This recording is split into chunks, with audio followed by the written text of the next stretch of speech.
Yes, we just need. Yeah, I just.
Centuries ago, the Malian Emperor Mansa Musa sent his best and brightest scholars, explorers, warriors, and artisans across the great Western Ocean to discover new lands.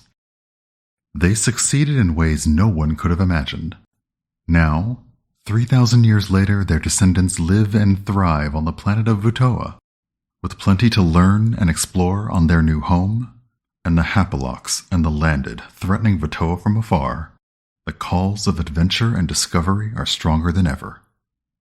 Join creative director Tanya DePass as Invicta, the Hyanol Bladekeeper, DJ Knight as Akemba, the Musalian Biopriest, Michael Sinclair II as Ili, the Misajai Lightbringer, Christina Ariel as Sila 919, the Mansagene Biopriest, Gabe Hicks as Doring, the Solansi Packmaster, and Eugenio Vargas as the Storyteller.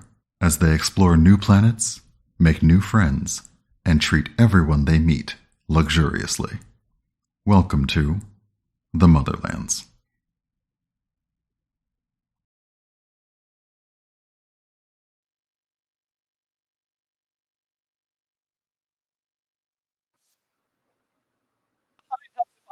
Yeah, I had to find my button. Oh, hi. It's me, unmuted. It is unmuted. Hey, welcome back to season 4, episode 5 of Into the Motherlands. How is this already the halfway mark of the season? Because time flies. It truly does. It truly does. What's up, everybody? I'm Eugenio. I'm DM Jazzy Hens. I will be your storyteller once again this evening. Very excited to be back. Why don't we start by going around and introducing our wonderful players, who they're going to be playing tonight. Let's start tonight, please, with Christina. Hi, I'm Christina Ariel. I play Captain Silo 919. She's a Montagane bio priest, and I'm excited to be here. Woohoo! Next up, DJ. Oh, hi. It's me, DJ. I play Ikemba, Masalian biopriest, and a fan of everybody here. Our pronouns are he, him. You're awesome. Thank you for hanging out with us. Can't believe you said a fan of everyone here and not a fan of cheese. Tanya. Obviously.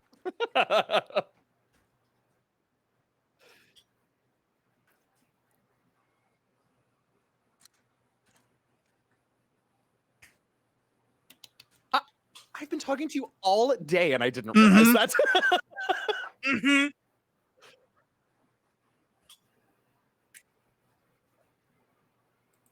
Whoa. Hey, Woo! get it. Congrats. And here we are. That's awesome. I love it. Who's next? Gabe. Hi, I'm Gabe. You good, I think. Oh. Uh-oh. Do you all hear me now? That's weird. Yes? Oh, Yeah, well, we've been hearing you.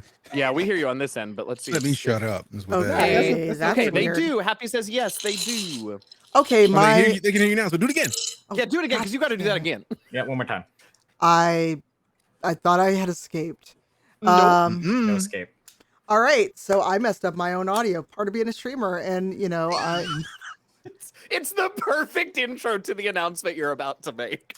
yeah. So I'm your high noble Blakekeeper Invicta. Pronouns are she, her for both her, myself. And as evidenced by the fact that I've been doing streaming for almost 8 years, and now today's my partner anniversary, why not mess up the audio on tonight's stream? So here we go. But yes, I love 5 it. years. We did it. I see a hype train's happening. Thank you all so Hell yeah. much. Yeah. Yeah. 5 Now I'm going to years. stop talking and let someone else talk because I messed And I'm that never up. going to feel bad about forgetting to unmute myself ever again. Gabe, tell us who you are. Hi, I'm Gabe Hicks. Oop, almost forgot my last name. Gabe James Games across all platforms. I am your Salanti Pack Master, Doting. Pronouns are he, they across the board for both of us. I was picking out on my dice because I'm planning to cause more trouble today. So I separated them into groups of 6 dice of each size. Don't worry about that. Yeah. Well, listen, we got to be organized. There's a lot of dice you got to grab. Last but not least, Michael. What's happening? What's up? It's Michael Sinclair too. Anyway, my name is Michael Sinclair too. Like I said, I go like to Michael Crates everywhere. I play Eli, the Mr. Lightbringer. My pronouns are he, him. Their pronouns are they, them. It is me. I'm here. Huzzah. And I am I'm a storyteller. I use he, him pronouns, and the NPCs do what they want. Next up, we do have to thank folks once again for making it possible for us to come back for episode 4. So we did 12 episodes the first season, and then every season since has been 10 episodes. So that means we've done now 30. This will be our 37th episode of Into the Motherlands. That's a lot. And that is largely thanks to some really awesome folks. The most awesome folks that we want to say thank you to is Logitech for Creators. They're doing some really awesome stuff out there. They have excellent product, of course, but also are doing their best to like really reach out to content creators and do right by us, and we appreciate that. They provided these lovely Soma microphones that we've been using this season, and we appreciate them very, very much. Go check them out. You can check out Blue Microphones and Logitech for Creators on the internet and see what they got to offer for you.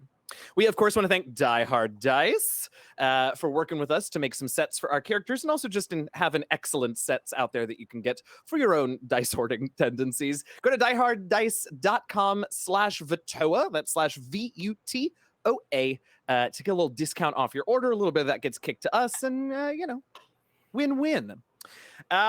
Voice mod. I have been using voice mod to back and forth effect, but primarily for Major Rafia lately this year. We are partnered with voice mod. They're doing all kinds of new stuff. They just announced a new partnership today that I don't know anything about, but go follow them on Twitter and check out their product, voicemod.net, at voicemod on the Twitters. We're very grateful to them, and me especially, because now it means I have a voice for Rafia and a few other NPCs that we might meet this season. We shall see.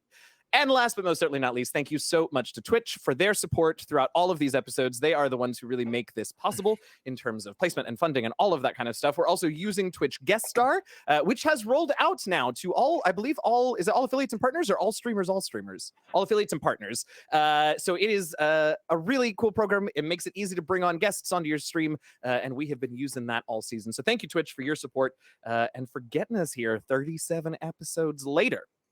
All right, I believe, I believe that's all the thank yous that we've got. We've done intros, so that leaves the recap. What happened last week, y'all? I wonder who's going to speak up. Who could it be? I volunteer, Michael. As tribute.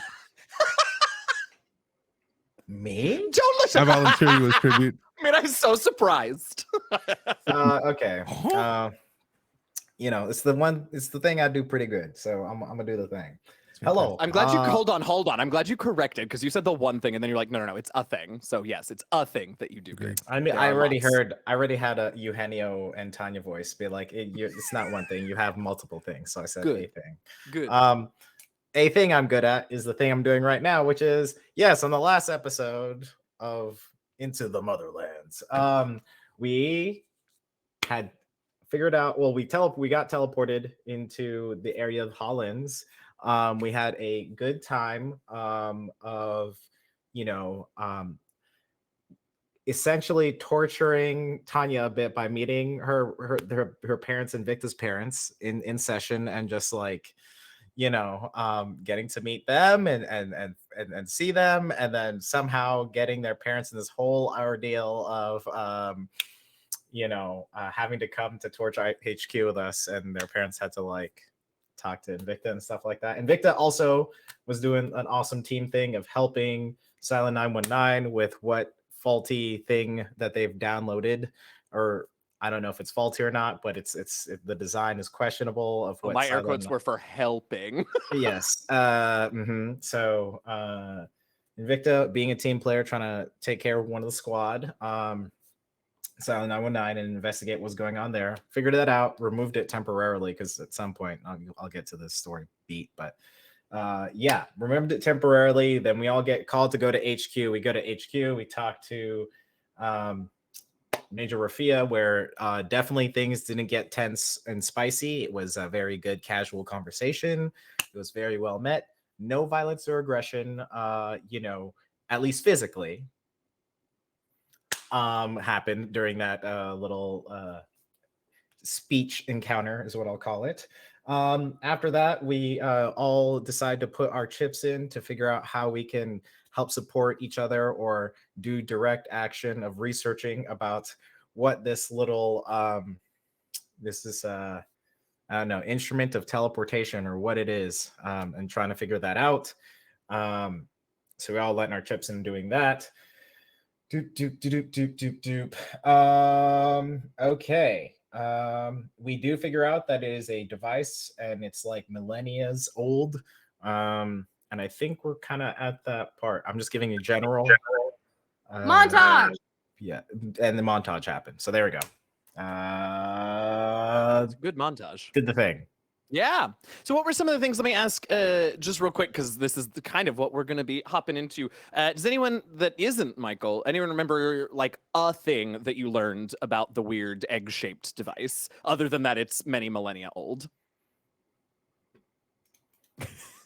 I'm looking forward to whatever Gabe's going to say as he grabs his microphone into frame very dramatically. So we discovered that not just that it was old, but some of the materials from the machine aren't from Vatoa. Mm-hmm. I remember that specifically when it was going through the material analyzer, and through what the stones and metal was from, which makes it much more foreign. I think you mentioned, Gabe, that you said it was. Did you say was or wasn't from Vatoa? Was not from Vatoa. I think it is. I thought Eugenio mentioned it was, Some of but it it's was. like deep Some of it wasn't. down or something. So you're both right. Yeah. Most of the metal that was Yeah. used to build the casing of the device is exactly what Michael just said, right? Yeah. It's from Vatoa, but way layers down. But Yes. then there were also like soil samples stuck inside and other bits of like not organic matter, but not metal that Yeah. were not That's native what it was. to Vatoa. The plant and dirt and stuff. Yep. Yeah, definitely. So that was weird. I think you all also Yeah. found out some stuff about it's got some timers and keys on it. Does anybody remember that? I can also just go through this stuff, but it's nice giving you a test. I'm such a teacher. I don't take all the notes all the time. Okay. I was looking at everyone but you. Yeah, so you also realized you remembered that like it started to the portal closed sort of on its own when you all were back in the Batantu tunnels, and you sort of figured out that this portal was keyed to a particular DNA sequence, and once it detected that sequence passing through the portal, the countdown timer to close it down began. That was one of the other things that you all noticed. On my notes, see if there's anything else big that we talked about. Those were the main things. Oh, there is one other big main thing, which is that Kemba figured out that it is powering itself by sort of feeding on the ambient kinetic energy in the air, the ambient like heat in the air, and that was kind of useful. We noted that, and it was kind of useful because it's one way that you could maybe kind of try and search for more of these things by looking for those very specific temperature gradients that it creates. Because you also know that it emits some sort of strange radiation, but apparently that's blocked by basic stone, because it wasn't until the cavern was opened by the Batantu that anybody noticed it. I think those were the main points. All of this research took a while, as we recall. It was at least a week of you all working on things and analyzing things. After some of this information started coming in, there was a separate team. I don't think we mentioned this last week, but there was a separate team that sort of broke away from y'all's main research team to try and locate others. It was particularly after Ikemba's discovery that a portion of Torch's resources were diverted to basically scanning the planet sector by sector, looking for odd temperature differentials that match the things that Ikemba found. And so we start today with, it's been probably at this week, a little more than a week, maybe 10 days or so, with the news that team has in fact discovered what they think very well could be an indication of another one of these devices. This one that they have found, or that they think maybe they've found, is located a little directions. Hold on, let me look at my very cool map, because we have maps. This one's located sort of in the northwestern part of the main continent of Vatoa, and it's located sort of in the mountains that bisect the Osalam Desert. And I don't know that many of you have spent a ton of time out there, except for Doring. Doring, as I recall, and as you recall, near the Osalam is where this kind of all started for you. So I think it's time, 5 episodes into this season, that we learn a little more about Doring. Can we have a little, we're gonna wormhole it. Here we go.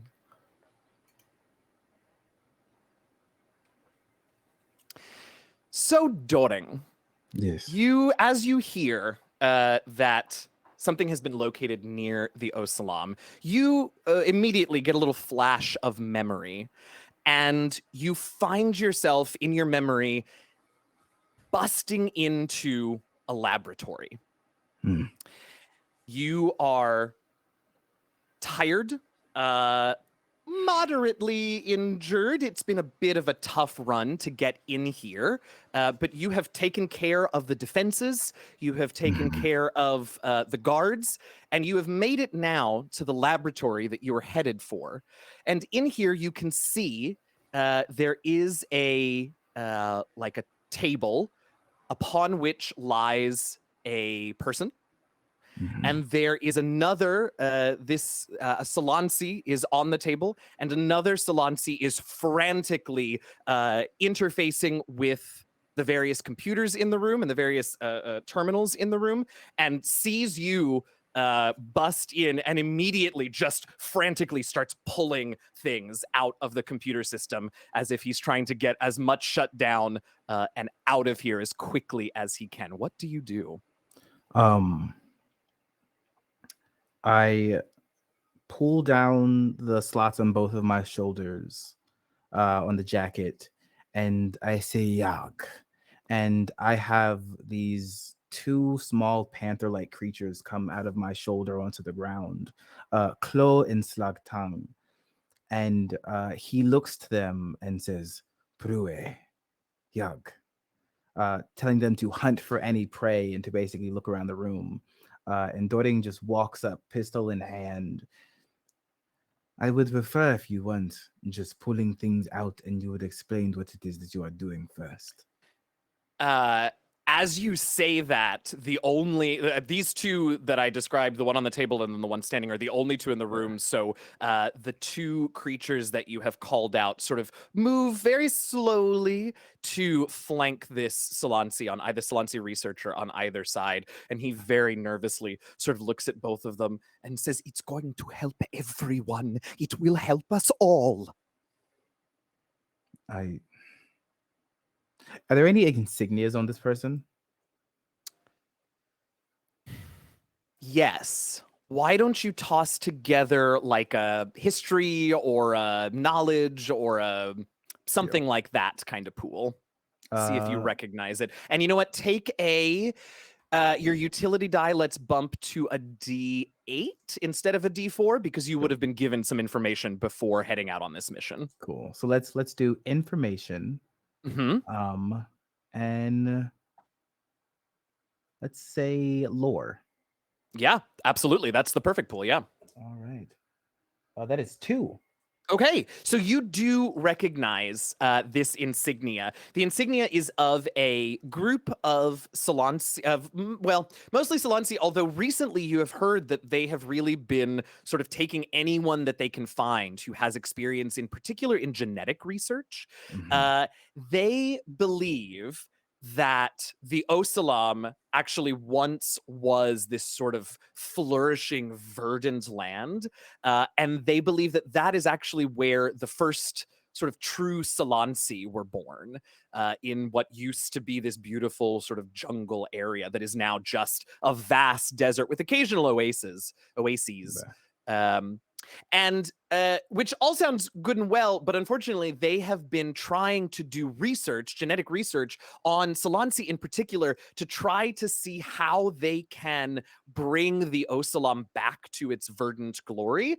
But they're not particularly scrupulous about who or what they harm in the attempt to bring that biome back. He'll raise the firearm and just aim. The better thing would be for you to stop moving, because I would rather not spill your blood here. There's been enough. I think I want another pool of, intimidate or persuade or convince, whatever it is. He is very frightened. Your animals will give you, your creatures as a packmaster will increase your utility die to a D6 this time. Hell yeah. So yeah, let's go justice. Sure, I like it. Justice, persuasion is a good one. Sure. Yeah, and we'll do the animals. Great, let's do it. That is 3. 4 is all across the board. Okay, so he drops a few of the storage devices, data devices that he has as he freezes, and you can see that his eyes are darting around. He hasn't yet given up the hope that he can get out and get away, but at the moment he realizes that he's outnumbered 3-1 and it doesn't look great. They won't kill you, so don't wiggle too much. Yag. And he sends them to basically leap at the person. Yeah, I mean, he screams real loud. Yeah. And why don't you go ahead and make, you can do a single pool, but since there's both of them, hell, add their dice together for Oh. this. That's not, to be very clear, that is not how I'm usually going to adjudicate this, but this is a No, that's one-on-one flashback scene, so. I'm here for it. That's messed up, but I'm fine with it. Oh no, baby. I don't know why I'm giving you that many dice the way you roll anyway, but here we are. That is 5. See? Yeah, I mean, they take him down and they do exactly as much harm as you want them to, and pin him to the ground. He lets out somewhat what's the word I'm looking for? Not embarrassing, but like not particularly distinguished squeak of terror as he hits the ground. Yeah. Oh, good. Satisfied. Yeah. You said that there were 2 Salansi here? There's a Salansi on like an examination table who appears to be unconscious. She hasn't moved or reacted at all to your presence. I'll holster and then walk over there very quickly. Yeah, as soon as you get over there, there's no mistaking that this is the Salansi you were looking for, the torch agent you were looking for, that they sent you the dossier of. I'll do basically like one of those like sending a picture to confirm that you found them on the way, waiting for exfil. Should be there soon. Yeah, it is 3 seconds maximum before you get a very terse confirmation that that's who it is and that that Exo's on the way. I'll check for a pulse. It is there. It is like a pretty normal resting pulse. It doesn't look like she's been harmed at this point. She's just unconscious. Considering this is a lab, could I look around for something akin to adrenaline? Yeah, definitely. Let's this could be anything from like a medicine, even like I would take like a nature kind of thing. Oh yeah. Research, whatever you got out there. If I'm looking for it, if I'm like investigating, can I use awareness for that one? Yeah, sure. Absolutely. I like that. That's gonna be messy. That is 3. Yeah, you do find a little actually as you notice that she is hooked up to an IV into the phloem in her leg actually, and there's a little syringe of what is very clearly adrenaline that you could add to the IV bag. Was she like locked, like chained down or locked down or anything? She is strapped with like actually surprisingly, for as much as like you were made to believe that this was a dire, like immediate situation that needed to be resolved. Like she is, but they're like not super tight. They seem to be like well padded. Like it's designed to not harm her, but she is strapped down. I'm gonna strap the other person that the dogs are incapacitating to the table and take her off. Oh yeah, I mean he at this point is he probably as you begin to move him begins to resist, but very quickly after that 5 success hit with the creatures just does and he's the whole time trying to, but this will help so many people. I understand, but you have to give me a chance, and just that on and on and on. You had your chance, and the others pay more. He probably offers you something and it's still not more than Torch offered you. No. Bye-bye. He'll like pat them on the head and then just give this other Salansi that shot of adrenaline. Yeah. As always, kind of awake and sort of, you've taken her off of this restraint, so she doesn't, she doesn't have those. But she is, she's a well-trained torch agent who sort of found herself in an uncomfortable situation. She gathers herself fairly quickly and pretty well assumes what's going on here. So she nods at you, goes over to one corner and rifles through some drawers over there and pulls out some of her equipment. You see a data pad and a pistol and a few other things that she was clearly carrying when she was taken. Why are you even here? She looks a little surprised, as though she assumed that they'd briefed you, and then immediately looks kind of embarrassed. And she says, I was climbing, and she must mean the mountains nearby. And I didn't think that I needed a harness. I am quite skilled. And I fell and injured myself. And she looks over at the person on the table, sort of derisively, came to help me. And then once I had recovered, did not release me. Hmm. I just wanted to hear you say it. All right. Can you walk? Can you move? For all of his imprisonment, his medical technique was surprisingly efficient. How And was your aim? she is very angry at this man. So she takes her pistol. Well, actually, let's see what she does. Because if I make you roll, I have to roll too. This could go so bad, and I'm excited about it.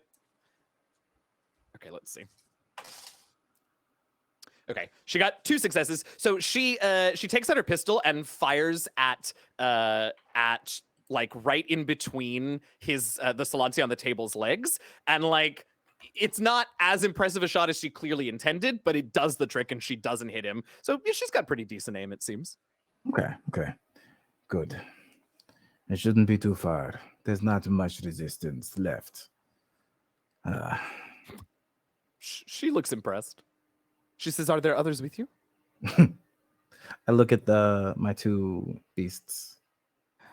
She looks over at them and just giant eyes and sort of a sharp little gasp. They are stunning. Come. And then he'll like whistle at them. And as they crawl back, they almost like shrink in size as they crawl back into his shoulders. Cool. That's very cool. And also I think like probably she's like, great. So you all can make your way out of the compound, and you are picked up by, or rather, she is picked up, and you can be taken as well by Torch. And the mission is at its end, and it's not until a few days later that Fulk, your handler, lets you know that he has set up a meeting for you. With who? He says, well, I think you know them.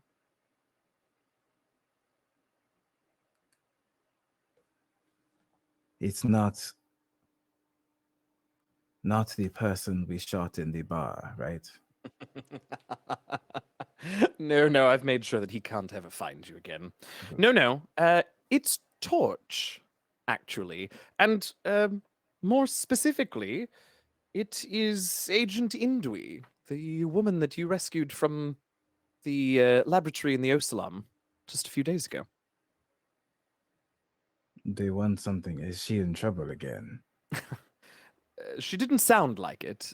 I think they may have an odd job offer for you. How do you think the number is? Well, I can only assume that their salary is better than their contract freelancer basis. So I imagine not worse than they paid you to rescue her. I'll entertain it. I ask for nothing more, and I know that you'll negotiate just enough for the both of us. Stay in touch. I might need you for too. something else. Of course, always. Don't forget me when you settle on a number, eh? Never. Who else is more reliable? No one. That's why you're so damned expensive. I'll be in touch, folk. So you head to the meeting, and it is, she introduces herself again as Agent Indui, and thanks you.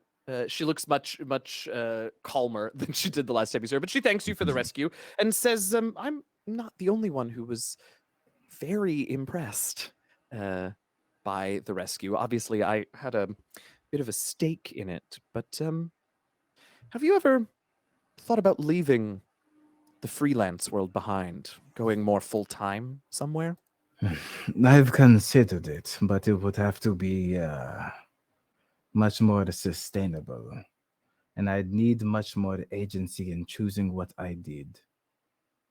Is that something you can offer?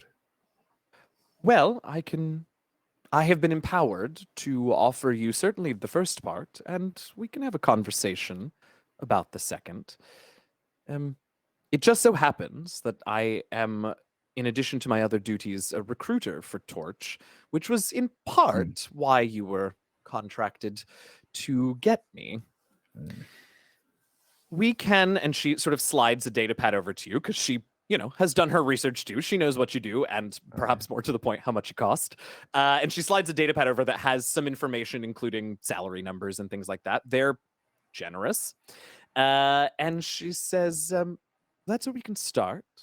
Of course, as I'm sure you are aware, Torch has a rather strict hierarchy, but that isn't to say that you will have no say in the missions that you are assigned. Was there something in particular you wanted to avoid or to focus on? I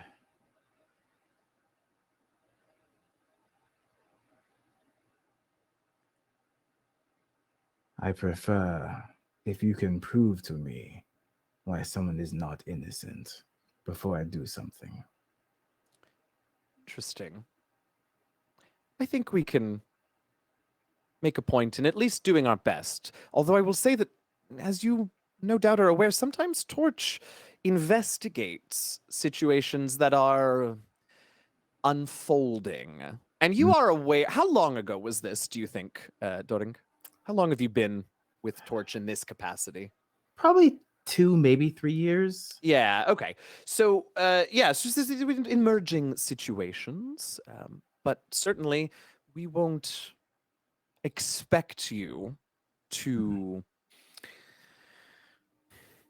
resort to more lethal tactics without a full explanation of why. Do I Doring, have the agency to make that decision in the field? She thinks about it for a second, and you can see the wheels turning, not to find the answer to that question, but rather to find the answer that she's going to give you. She is staring at you pretty intently. Yep. And she finally says, my judgment might be somewhat compromised because of the service that you did for me personally, but I'm going to be honest with you, Doring. We have been aware of your particular abilities and skills for quite some time, and the truth is, Torch is very interested in making use of them. I have been given fairly wide latitude to ensure that when Torch has need of you, they can call upon you. I don't think, if that is a deal breaker, as they say, I don't think my superiors will object to that particular requirement. Well, then where do you need me to go first? She smiles and taps the data pad that she handed you. And perhaps unsurprisingly, you see a map pop up and zoom in on the island on which sits the Tower of Torch HQ. And she says, well, we have to first make sure that the team has a chance to meet you and, of course, supply you with whatever it is that you may need for your first mission. And she swipes at the data pad, and you see several pages of dossiers and mission parameters pop up, is coming fairly soon. I am very much looking forward to having you on the team, Doring. It's a pleasure. And we'll shake her hand. Yeah, she shakes yours and seems rather satisfied with the way things went down. Before we finish this little flashback scene about how Doring joined Torch, I just want to see if there's anything we should resolve with Fulk, since you promised him some things beforehand. Fulk will get 10% of what they offered Doring, and Doring will actually utilize the relationship with Fulk to do their own background checks on people. And I'd almost say that, like, in the present, the dossiers that Doring had on, like, Ikemba and Silent 919 probably came from Folk more than Torch. Oh, I like that. Okay. Because then it'd be more, like, direct and honest rather than just their achievements and such. Yeah. So, like, here's the habits, here's the things that, like, gets people worked up and stuff like that. Oh And no, you he'll have the keep- list of that? Yeah, he'll keep full probably on like not so much a payroll, but like Uh-huh. a Patreon for like the next year. We live in hell. Yeah, Yeah, we do. absolutely. Okay, I love that. Yeah, and so we eventually flash back to Doring looking down at one of Folk's dossiers of the team. And speaking of the team, we should head back through the wormhole and see what they're all doing, shall we? Oh. Dropping everything everywhere. Welcome. Oh, that wormhole's long. Welcome back, everybody. We are back, and you have just been told that there is a chance that another one of these strange egg-shaped portal opening devices might be located in the mountains just to the west, or that bisects, I should say. It's not really bisects, it's like trisex. The Osalam Desert in the northwest of the main continent of Vatoa. Mhm. You all have some time to prepare before you head out that way. And Rafia sort of leaves you all to discuss what, if anything, you need to discuss before you head out. It's my awkward way of getting the rest of the team back on camera. Good job. Is this? You said it was a desert. Yeah, so the Osalam is this sort of enormous desert in the northwest that has several sizable oases in it. And the city of Osalam is located in sort of the largest one of those, the largest oasis that's in the western 2/3 of the desert. The mountains sort of cut off the eastern 2/3. The western third is cut off by the mountain range where this thing might be. So your first point of contact would probably be to go briefly to Osalam and then regroup there and head to the mountains. Cool. I asked and I realized I did this again while I was muted. Is it just us in the room, or is any extraneous torch folks around, or just us? It was just the 5 of you, Rafia, and like a tech who came in to like run the PowerPoint. Okay. Yeah. I actually look and see how Sila's doing, because we never got to resolve this whole weird, you're okay, you're not okay. Wait, you're back talking like a cult? What's happening with you? Yeah, how's Sila been the last few days? Sila's been great. Oh no. Oh boy. I thought we fixed this. I was never broken. Oh, It's there's one of the things something we learned in class, that one is never really broken. One just experiences things that may break you a little bit, but build you up in the end. For what it's worth, Invicta, I think in wild. I think in the time since you found the that media chip that you took out, and now, like Sila's been acting however Sila's been acting, right? But any further diagnostics that you ran didn't really find anything. So, I mean, yeah, there's no. As far as you're aware, there aren't new media chips to take out or whatever. So it's maybe this is just Sila now. Oh no, this can't be just Sila. We'll have a problem. I look over to Akemba. This is weird, right? Very. It's not just me. Not at all. Just all of this is. I lie. Yes, it's certainly strange. I was having fun with it at the beginning, but it's And strange. this is what you get for not taking this seriously. Yes. Apologies. I also didn't know if this was just something that Sila was working on, but as you kept investigating, it did concern me. Are you all aware that you can talk to me rather than about me? If No, we this could is a hear thing you, that yes. Super fair. You can't hear me? Now we can hear you, yes. Valid. I was- yes. It's not about the breaking down. It's all about the growth at the end of the day. And it takes a lot for us to get to that place of peace with ourselves Captain, would you be comfortable running a self-diagnostic and then sharing your findings with us? So that your companions can, oh, terrifying, your companions can see a confirmation of your health through your eyes. Okay. So Mm-hmm. her big blue screen comes up, see the diagnostics going, and it's like 0000001 But I love that Christina just turned binary into a song. It's my Yep. favorite. I didn't. The Flight of the Conchords. Oh. You see, like the scan. Well, as is usual, it says practically perfect in every way. Practically. Sounds Practically. not perfect, Captain. Practically. Doring, Yes. if we think that, and I include Sila, I look at Sila. Mhm. If we're concerned for you, Sila, why do you think a self-diagnostic would be a valid data point? Because their perspective is just as valid as yours. But we have traveled with Sila, and this is not how she normally acts. Invicta, this is a good point. I don't want to. Real quick, I want to hopefully maybe give you more information. Will you and anyone else who's in the room? Because Sila, you said you put it up on a screen that people could see, right? Right.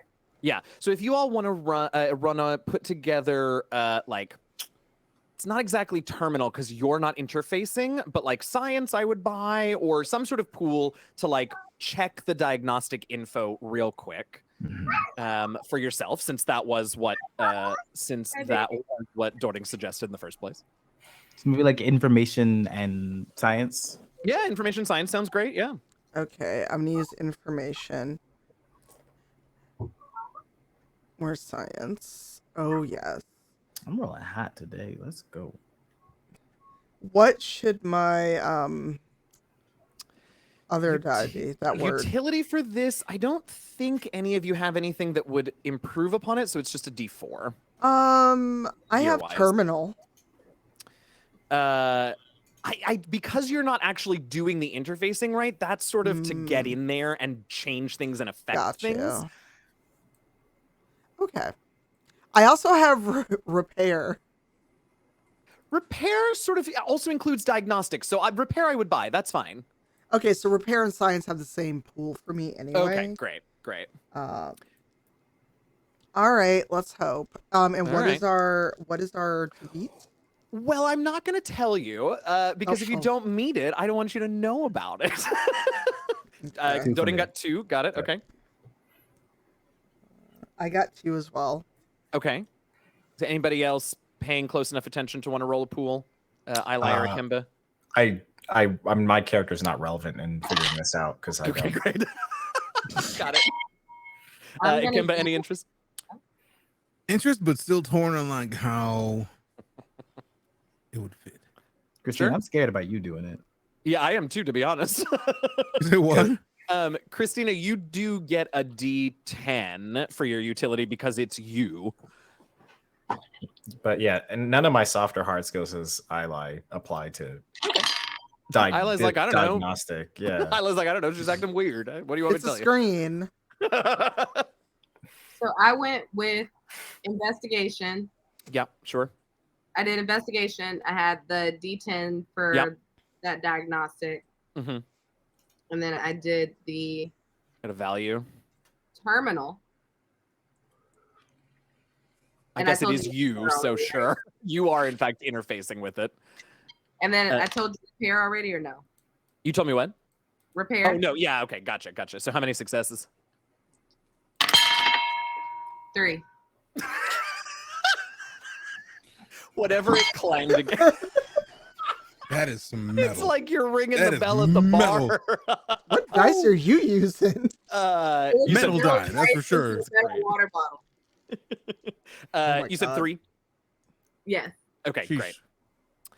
All right. Nothing seems out of the ordinary to any of you. In terms of the diagnostic, right? The diagnostic readout. I'm just gonna say like, well, like if it Sila, if you had some of this, it would be great. But the, I think, I mean, my concerns are similar to Invictus, but some of this is good stuff. But it does worry me to some degree. If it seems to be your standard operating procedures now instead I of was just saying something that's supplementary. Is GM, it so far-fetched to believe that maybe I just, considering everything that we've been through on these last adventures, that I might need something to heal? No, it's not far-fetched. That's why I said Hmm. some of this would be great for supplementary purposes, but not all the time. It seems that it's also affecting us on mission, and I think that is something that we are concerned about. Because self-healing, self-care, all of those things are very important. For one, high importance, but when there are maybe dangers or things that require attention, it's a bit concerning. But maybe it's a new way to handle these things. Instead of violence, using more diplomacy. You have never been diplomatic in the time I've known you. There's a first time for everything. Out of character, just roll 3 successes for my roll. So that was the Is it same as Sila, so character you also don't see anything. you get my DM, Unio? Yeah. All right. Oh no. I'm Apparently, it's afraid. going down because it goes down in the DMs. I'ma pull up. My part's done. I was just wanting to speak because I don't have much to contribute as I lie in the Wow. diagnostic things. Yeah, I mean, it's a reasonable argument. You all have been through a lot and a lot of killing and a lot of all that. Maybe Sila just wants a break. Is there any other preparation? Obviously, Torch will supply you with stuff in a transport to Osalam, but is there anything else we want to do here? Captain, do I have permission to download your diagnostic for my own personal records?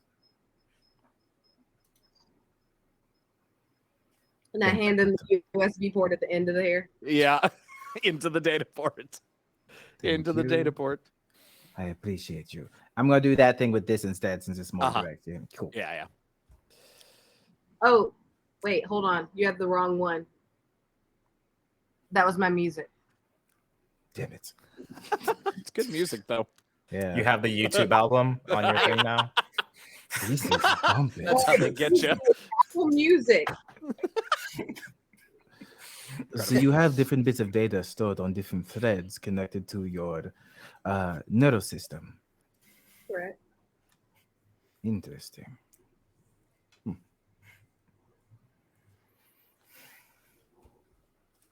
All right. That's all I needed. That's all I need. Okay. Anything else before we head to Osalam? I'm guessing there's not enough time to check in with my parents, make sure they're actually okay. Check in with them at Halin's, probably not, but check No, in with but, them like, like call by them. yeah, sure. Yeah, and they are your dad is in the middle of cooking, so your mom answers the phone and just says, "Oh yeah, no, I mean, it's happened before, and yeah, they were very nice. They brought us right to the door, and we're totally fine. How are you? What have you learned? Oh, you probably can't tell me. No, I can't tell you. I just want to make sure you were actually okay. Yeah, we're good. Thank you for checking, though. It was lovely to see you, even if under surprising circumstances. Yeah, you also seemed a little too calm about this. We're gonna talk when this mission's over for me. Oh, what? Yeah, Sorry, your dad's calling me, I think, but be safe out there, Invicta. Wow. Really, Mom? Really? Wait a minute.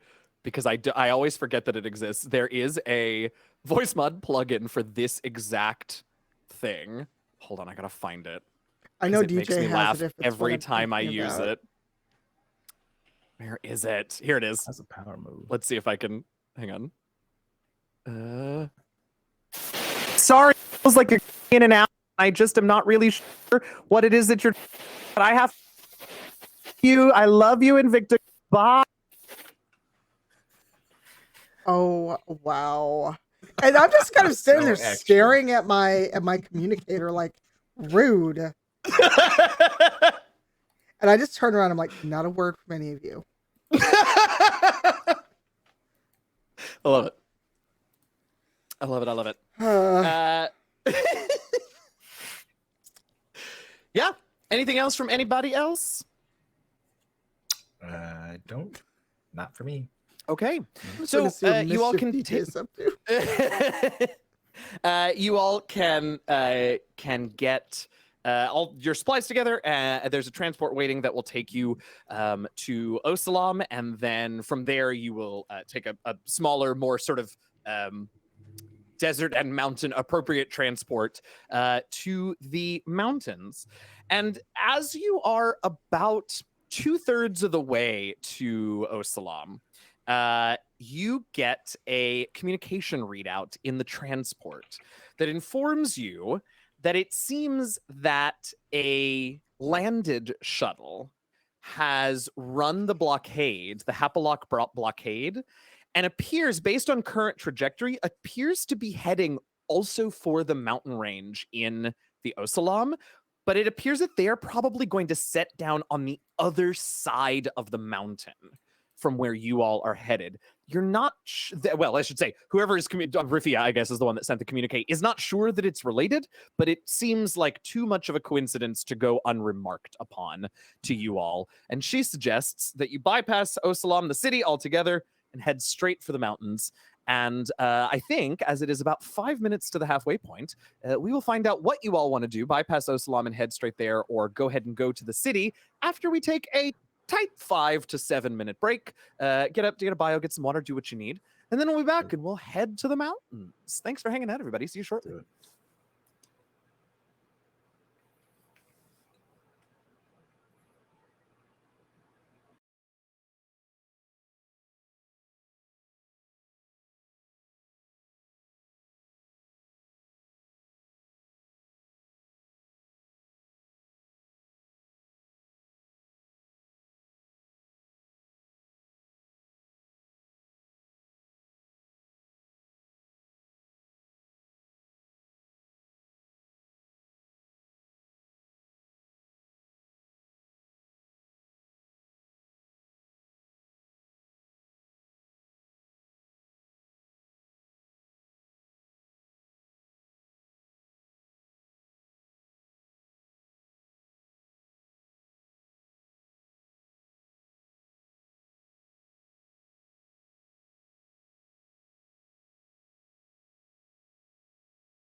going. Look, that wormhole. Hold on, I have not unmuted all of you. All right, now you should be able to talk.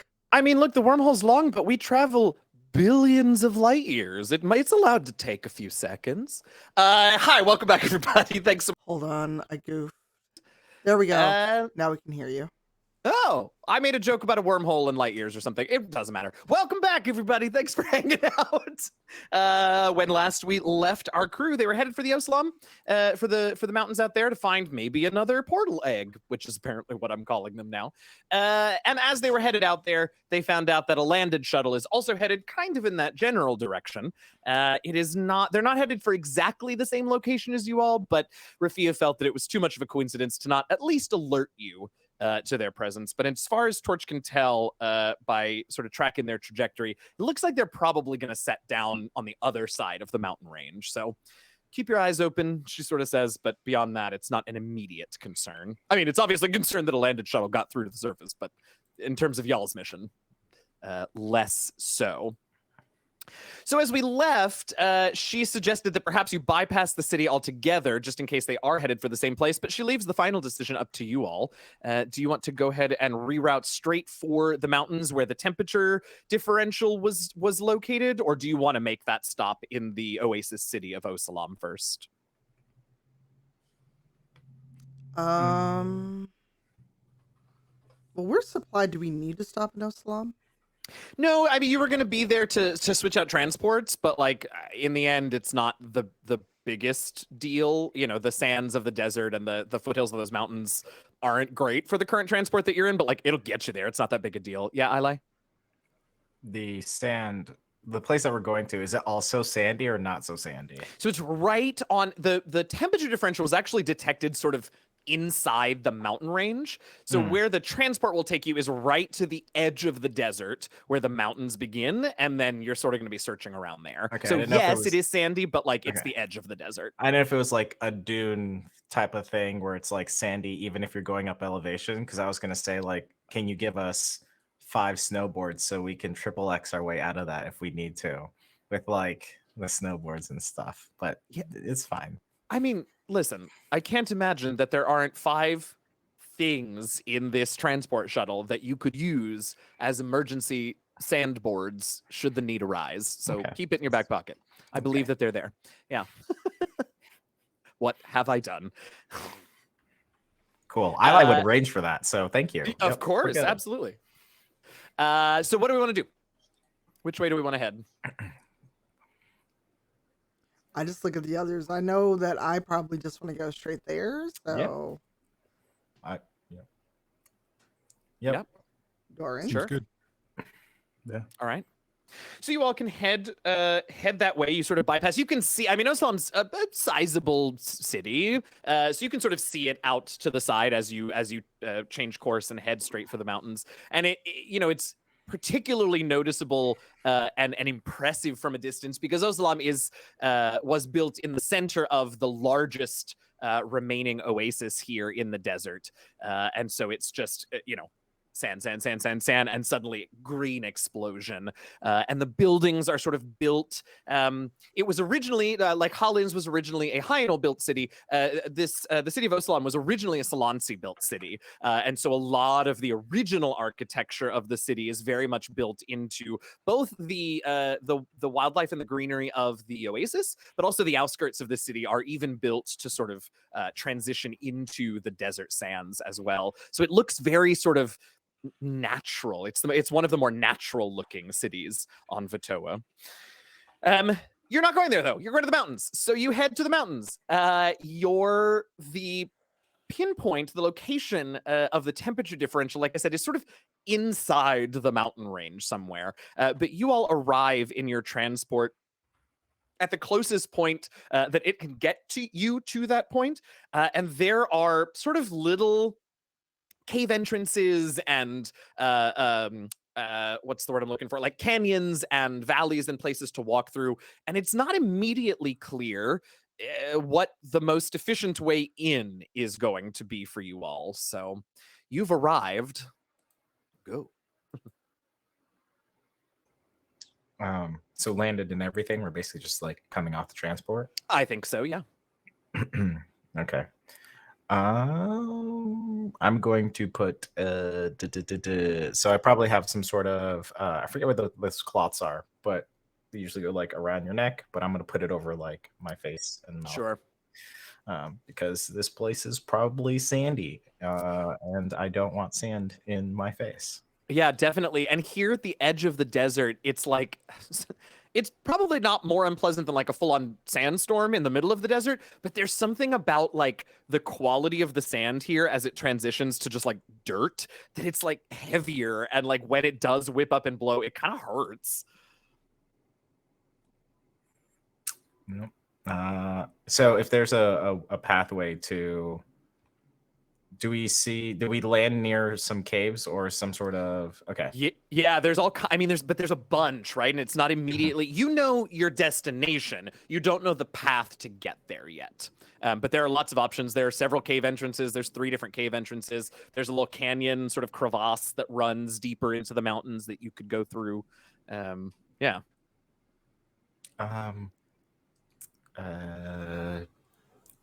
Ikemba, do you have the signature for the temperatures, so we can get a better sense of where we need to go? Would that be a thing that Ikemba remembered?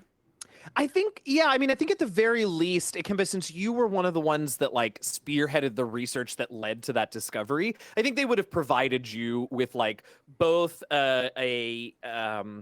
what's the word I'm looking for? Not thermometer, but like a sensor, right? That could scan for that temperature differential. But also they would have given you like a little GPS pin drop, right? Where they discovered it back at HQ. So you have both of those. You can track it with the sensor, and you also have a sort of GPS thing. You can see that the pin has been, now I'm fully into this metaphor. You can see that the pin's been dropped a couple of kilometers into the mountain range from where you are. And like, maybe 150 meters up from ground level where you are. And the mountains are definitely that tall, right? Like these are big, this is a big mountain range. So that still lies logically within the mountains. Perfect. Pass that along. Here's the device. You'd like to hone in on that signal. Oh, thank you. I'm just gonna like use it to kind of guide the group that way. Yeah. If you head in a straight line for it, it really is sort of right in between a cave entrance and the canyon. You know, it's the canyon seems to go about a kilometer or so in, and then sort of begins to branch and go other places. It's hard to say where exactly the tunnel goes, how deep it goes, and if it, how it twists and turns.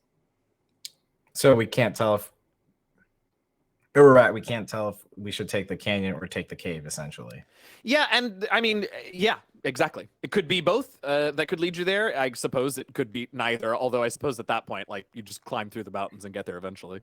I think I'm gonna go towards the canyon, because like if you get in a cave and have to make all this progress, at least you can like kind of surveil the area from the canyon or going up on the outside. But if you're inside, it's kind of hard. So I think we'll go the canyon route. Okay. Yeah, you all can start heading into this canyon. The sides of the canyon rise up, dozens, if not 100 or more meters up.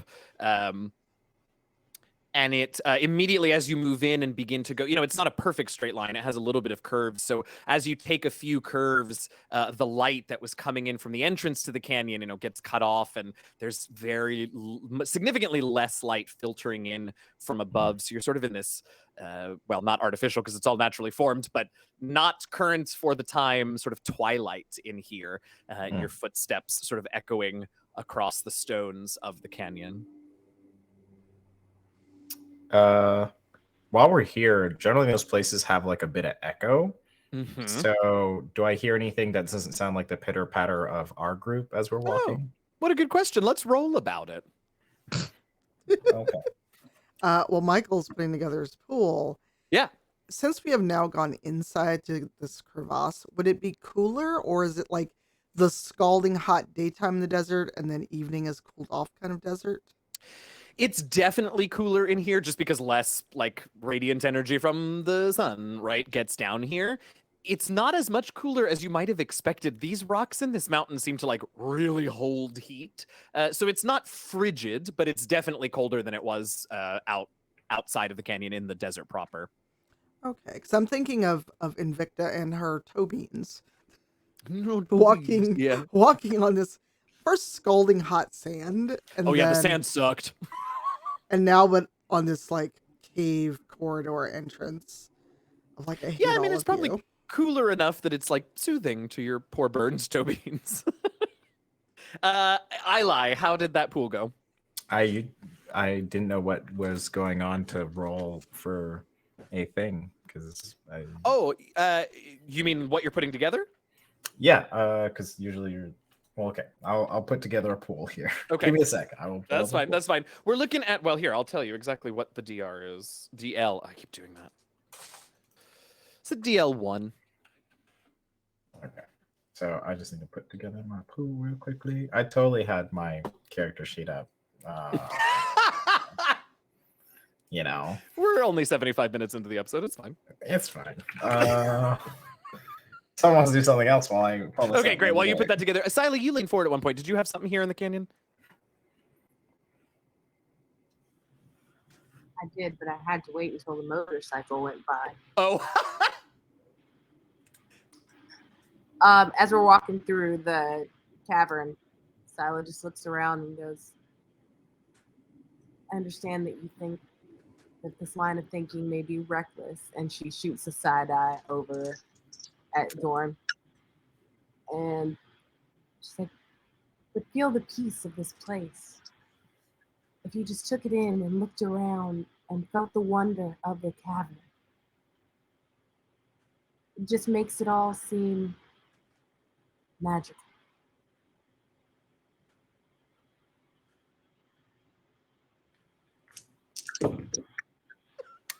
Silence. The roll just made it even better. Just a bump. Yeah, right. It's like, "Grr." Are you speaking, Gabe? Because I think you're muted. No. Okay. No, just preparing to. I got one success.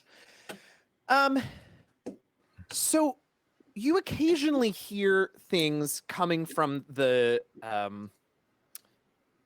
canyon is the word. I kept trying to say cavern, but I was like, no, they didn't do the cavern. The canyon walls. But you look and it, you see maybe just some gravel or some small stones sort of, coming loose. There's wind in the canyon as well, right? So that none of that seems strange.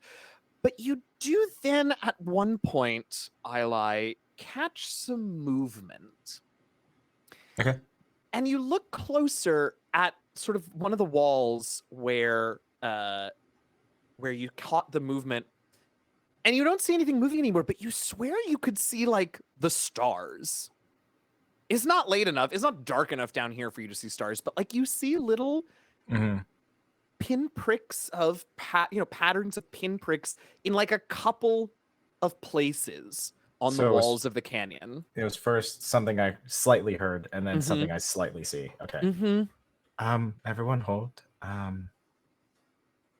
I think I hear something. Thought I heard something that might not be us. And additionally, I think I'm seeing some flashes of light or stars on the sides. It could be me. I'm not sure, but since we're in this very echoey place, I decided to listen in.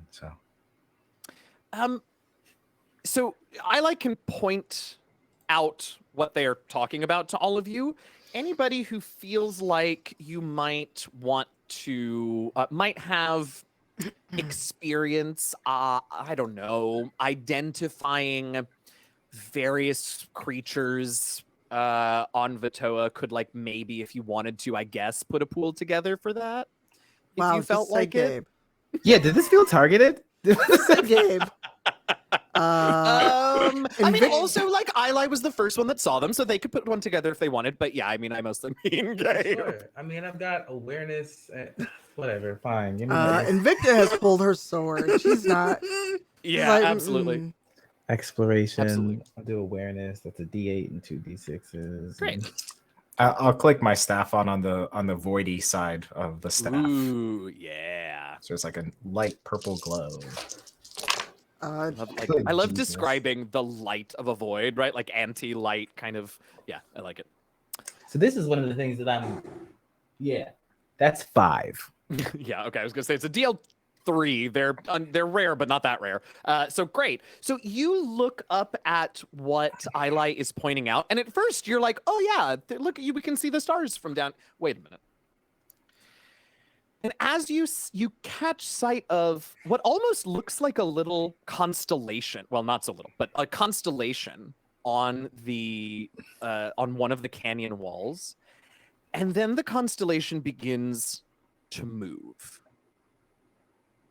and separate into sort of 3 chunks of stars that begin coming down the side of the canyon, and you immediately see what they are, Doring. These are star skitters.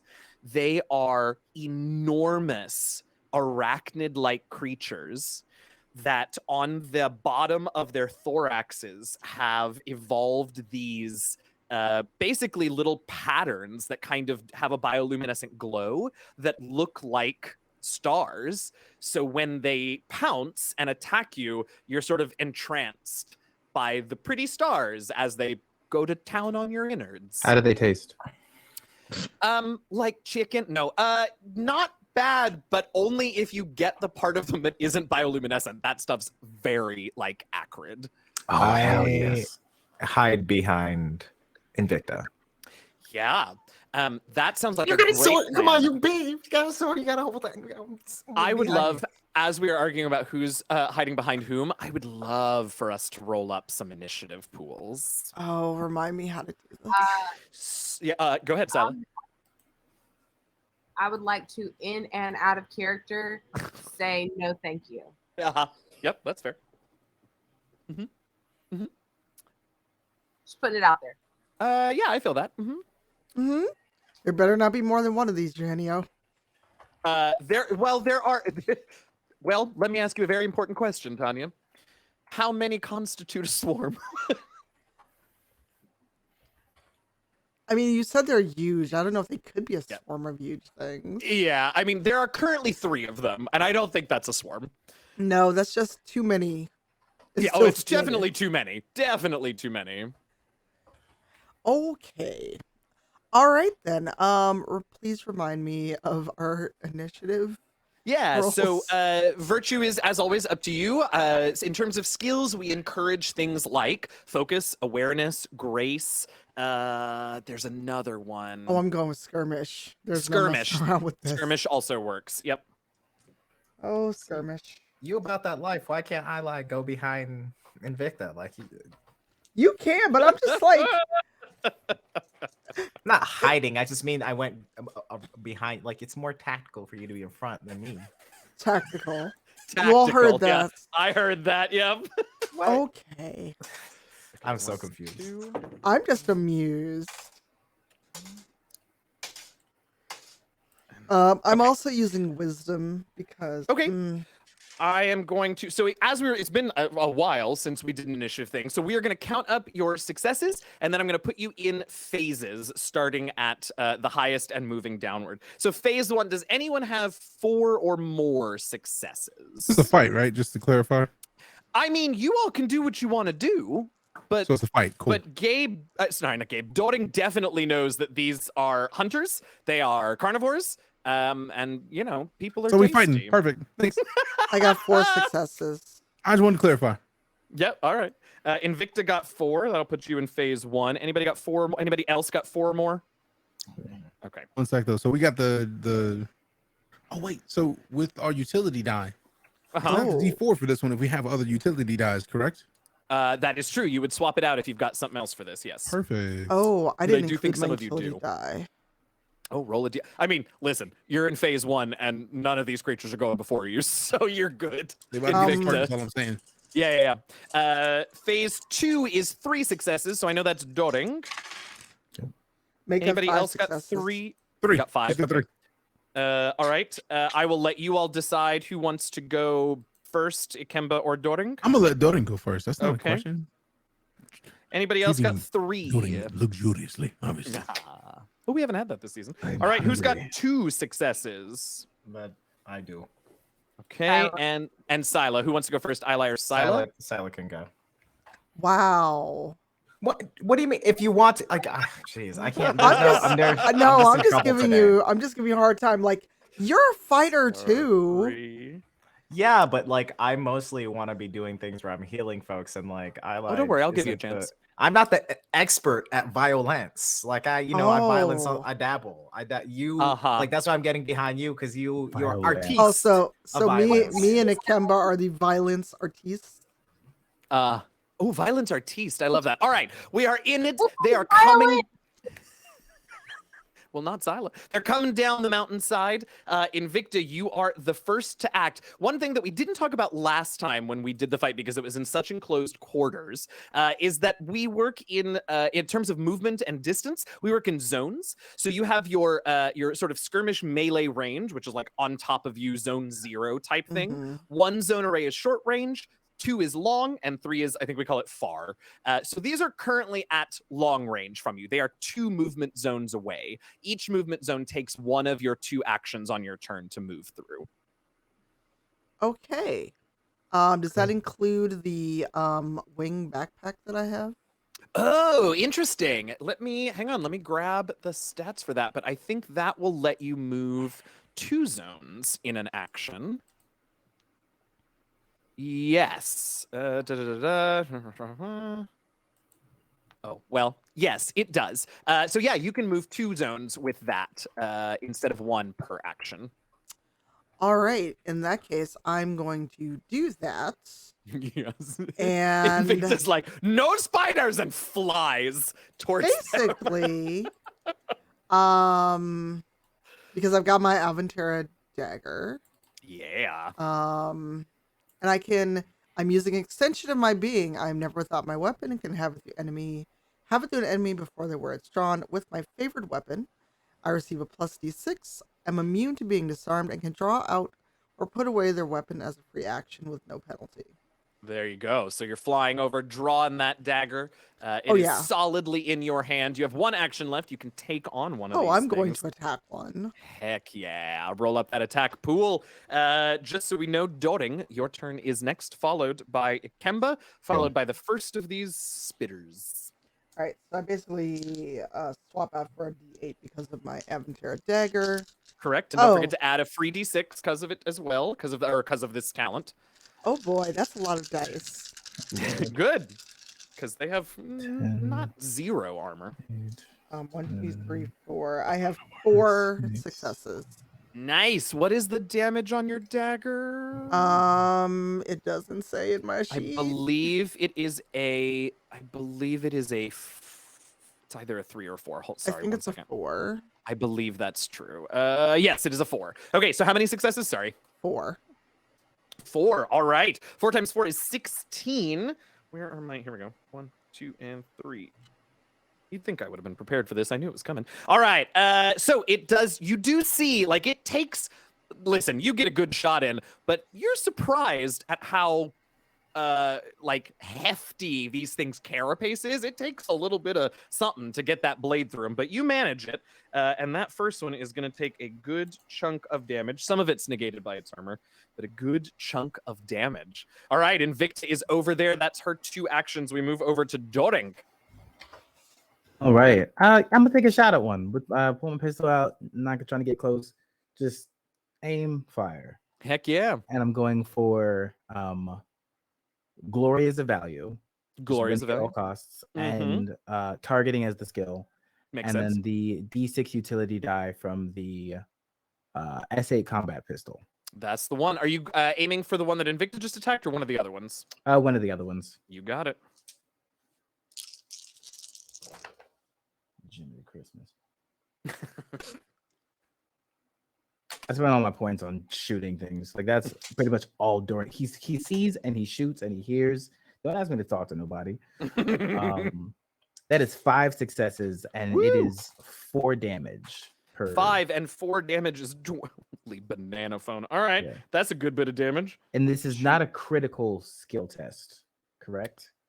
on So their defense? that is in attacks. It's based on the creature's rank, Yes. and the creature's rank is 4. So 5 successes is not a major Cool.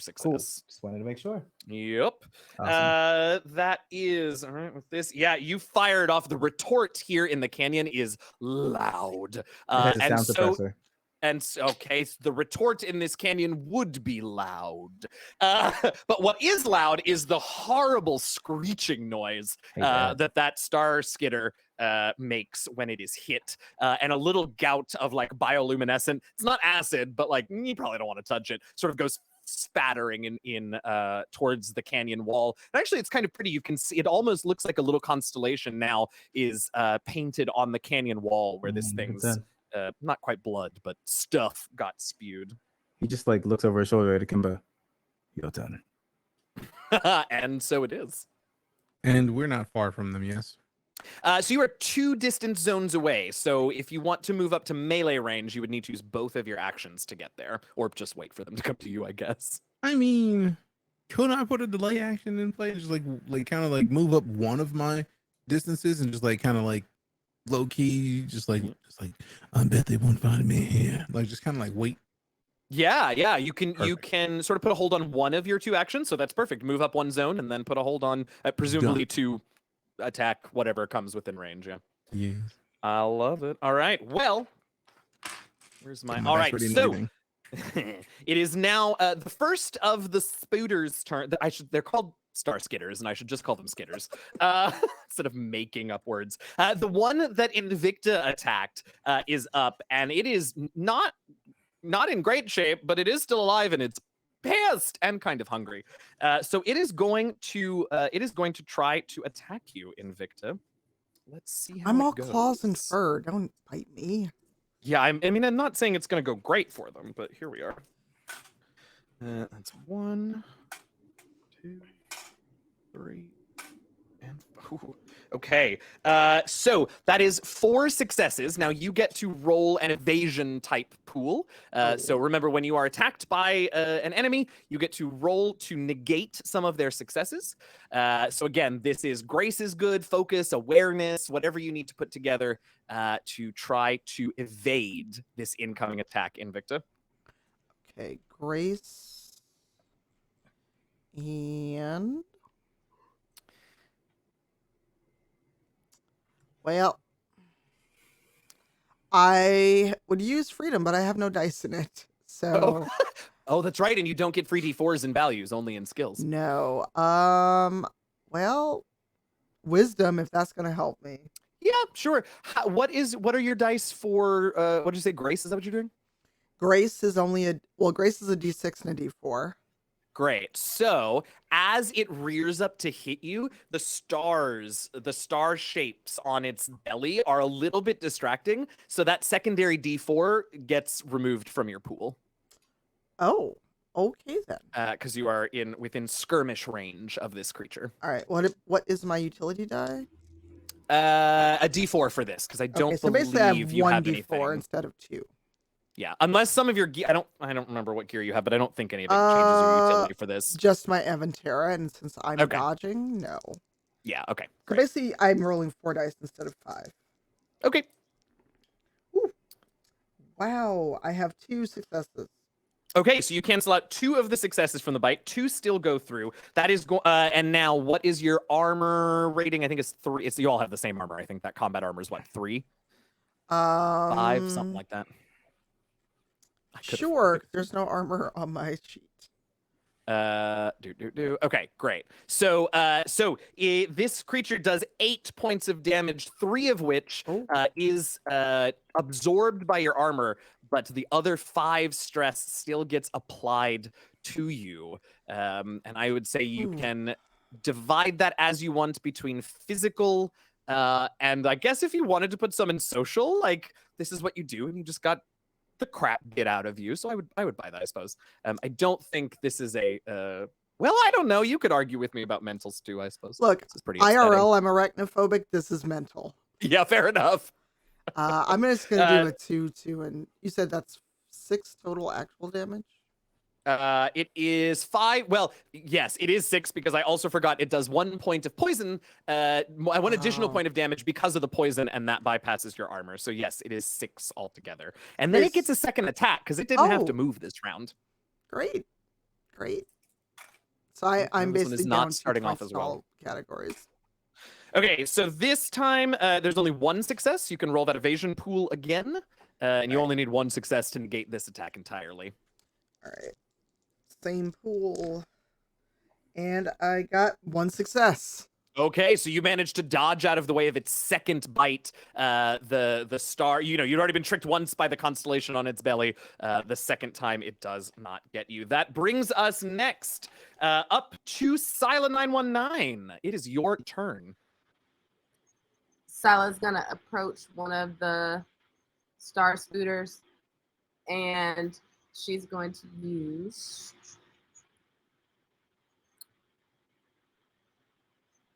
All right, so I'm gonna roll for skirmish and for vigor. Okay, are you?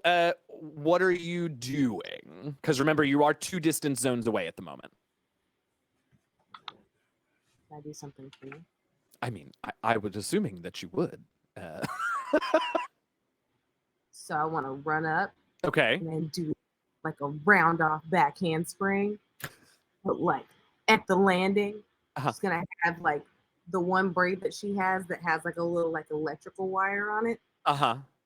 and it's got like little like kind of flames. Oh no, I'm gonna use the Oh. one that I use to light candles. So it's gonna be like a little like spike, like little spark of light that comes out the tip of it. The hair is gonna extend, and I'm gonna go for the center of it to like go like straight down.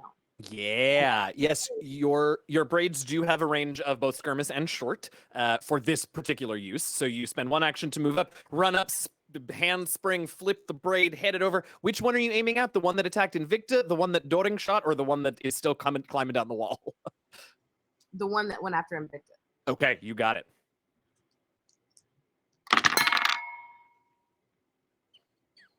Two successes. 2 successes. Do we have your braid damage recorded on your sheet?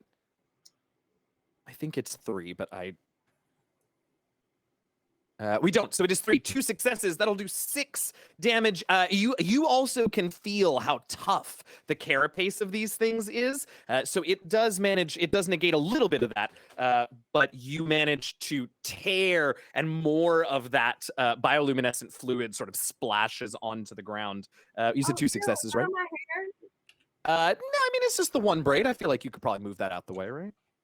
Yeah, I just don't want any like goop on it, but I still want to like to look cool.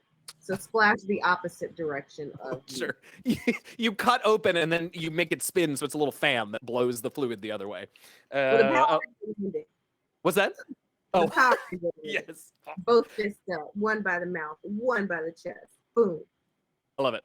All right, so Sila has entered the fray. It is now the second, the star skidder that Doring shot is climbing down, and weirdly, after the shot, it screeched and it turns around, like maybe it's going to sort of head back up the mountain. But instead of moving forward, it sort of begins to extend its rear legs so that the back part of its torso begins to lift up. And Doring, you see a stream of what must be this creature's web fluid heading towards you. So you will want an evasion pool to roll up. I hate this, but all right. Oh. Y'all, I used to roll so bad, and it's going great this time. All right. The Star Skidder got 4 successes on that one. I mean, I feel bad. I don't know if awareness helps me in this, like spotting ambushes. I think it's being aware that in this melee that is happening, right? It's Is being that more aware like that something is grace? targeting you. What's that? Would you rather grace over awareness? Do you have a preference? I don't. I think they both are reasonable for this. So I'm Cool. fine with awareness. Hell yeah, because I got 3 dice in that baby. Look, if I'm gonna kill you all, I'm gonna kill you after you did your best to avoid it. So That's yeah, fair, I use respect awareness. Wait a second. That sounds way more threatening when you say it that way. All right. That is That is 3. Okay, so you see it coming, you sort of dive, but this stream opens right before it hits you into sort of almost a net of web, and it does in fact hit you. What is with you in nets and me? This is the second net that's come at me. Well, I missed you on the last one though. Okay. You got me there. Touche. And it is incredibly sticky, as you can feel. You are currently restrained, which is not a game term in Motherlands, but it means that you are not going to be able to move. You can't take your move actions, and any physical activities that you do, you're going to drop the lowest, your lowest skill die from any pools. You can try to use an action to escape this web. It's a DL2 test to escape the web. Oh. All right, that one fired the web. Oh, and then it was still 2 sections away, so it's going to move up 1 section towards you, but that does put it in range of Ikemba's readied attack. And the Kemba immediately goes in for the attack. Yeah. It's so focused on Doring that it doesn't. Well, I will see if it sees a Kemba coming. But 3 successes. 3 successes. All right. What is your damage? I don't even know how to roll damage at this point. I was just excited because I rolled. no, I rolled for that's vigor, great. which Okay. obviously perform physical feats. Sure. I rolled. Kemba, here What was it? Where is it? I rolled with fists, and then I rolled for justice. Because Okay. no, thank you. And you're unloading with a punch? Yes. Yeah. All right. I mean, I actually technically the switch dagger is the same die. Oh, okay, great. So Kim is in bringing out that the case, it'll be 3 damage times how many successes? What did you tell me? 3. 3. So 9 total damage. This. Oh yeah. Doring did beat the hell out of this one to begin with the pistol. So you come up and this thing does not see you coming. And you basically like clothesline it with a dagger in your hand. And it just impales on this dagger, screeches and collapses to the ground, twitches a few times, its legs curl up. And you watch as these star constellations begin to, the bioluminescence on its belly, because it is obviously on its back, they begin to sort of ooze. And almost like the stars are melting down the underside of its thorax. So hey, that's 1 down. Whoopa. And it kind of moves, so just like keep it in a coma, but not alive. Yeah. But not dead, but not in a right. coma. Yeah. I got I had to clarify. I was like, that is not very Akemba like. Alive, Just like, not- let me make sure it's dead. Like, no, he wants to keep it alive, but in a coma to where like it's not runny. It's not a pool of stars, but it's definitely like we might be able to talk to it later. I want to get information from it. Next up is Eli. Yeah, so I did correct. Invicta did get damaged by one of these things. Oh yes. Okay, I that's told what you I I'd thought. give you a chance. Yeah. So I have my staff, and it says I can use remedy to heal someone. They can heal stress equal to the number of successes I roll. So I just have to put a pool together to include remedy.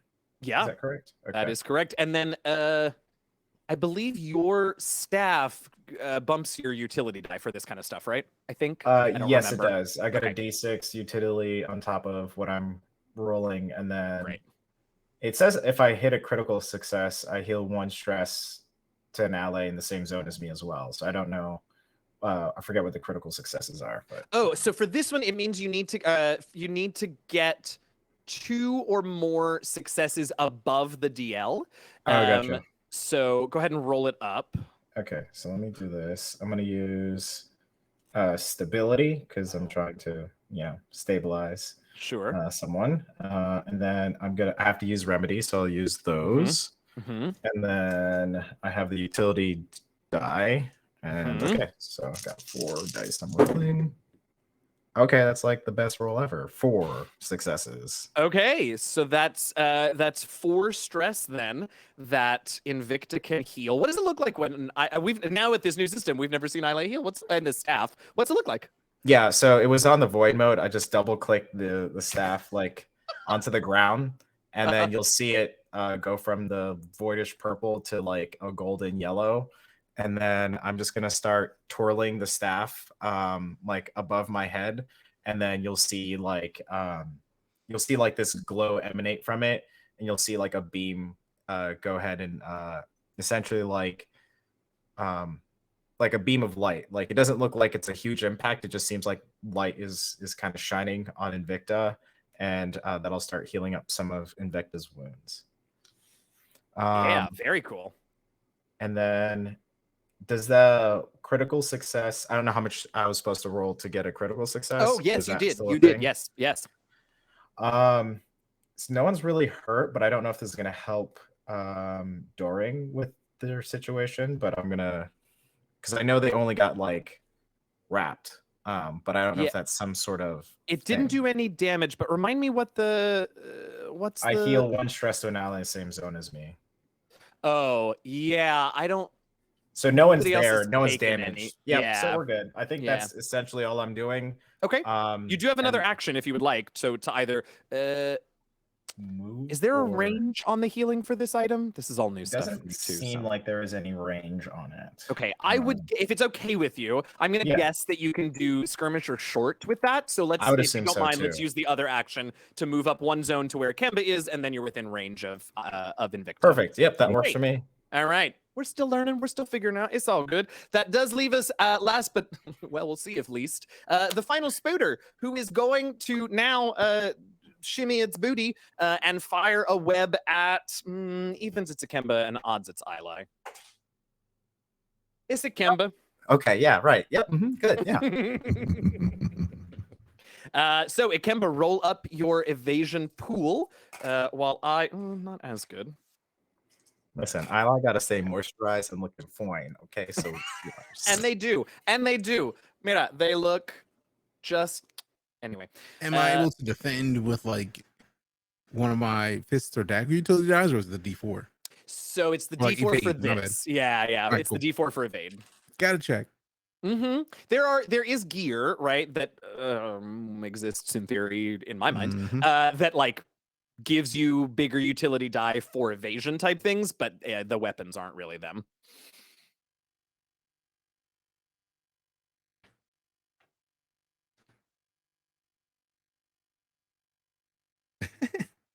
It's not too different than the current die rolls. I mean, the How'd you D4, do? I'm rolling justice because it's not fair that you come wreck me. Get out of here with that. And also vigor because it's a physical feat. I need Sure. to dodge. No thanks. No thanks to any of this. Yeah. And that is going to be 2 successes. 2 successes. This creature got 3 successes. So you Yay. just hurl yourself to one side, but the net, the web opens up and also snares you. No damage, but you cannot move. And any physical actions, you remove the lowest skill die that you're using until you get out of it. It's a DL2 test and an action to try and Yeah. break free if you would like. Gotta be glad it didn't damage me. We would have. This creature is then also going to move into that zone towards you, Ikemba, but that will take up its final action and bring us to the top of the second round with Invicta. So far, let's recap. One of them is twitching and oozing bioluminescent fluid on the ground. One of them is squaring up with you. You just got a little infusion of health from Eli. And another one seems to be squaring up with Ikemba, who, along with Doring, are webbed up a few meters back behind you. All right. Well, I'm mad because I got hurt. Uh-huh. So Doring and Ikemba are webbed up, Mm-hmm. and my wings let me move to right. Yes, they are currently only 1 away from you, for whatever that's worth, but yes. I'm gonna see if I can cut them free with my dagger. Yeah, absolutely. So you can sort of disengage yourself, which is not a action that you have to take, but you can move away from this star skitter that's trying to eat you and head back to these two who are webbed up.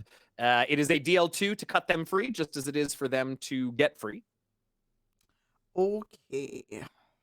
And who are you? Well, I guess. Oh no, yeah, you'll have to pick because you got to use an action to move your zone. So who are you going to first? Oh, I thought they were kind of like webbed together. Oh, sorry, no, they both got hit with separate webs. Then I'm gonna unweb Ikemba. Okay. And I'm gonna use. If you crit, which means if you get 4 successes, I'll let you cut them both free. Okay, I'm gonna use wisdom because I need that in this moment. Yeah. Look, I know Don't get the blade caught in the web while you're trying to cut him free.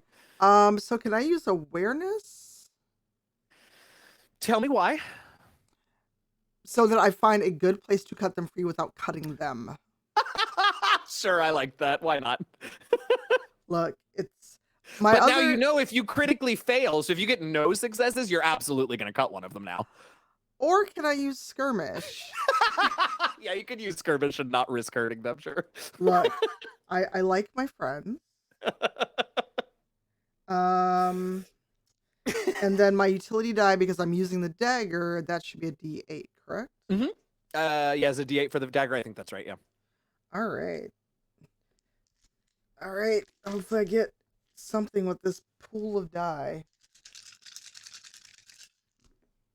Yay.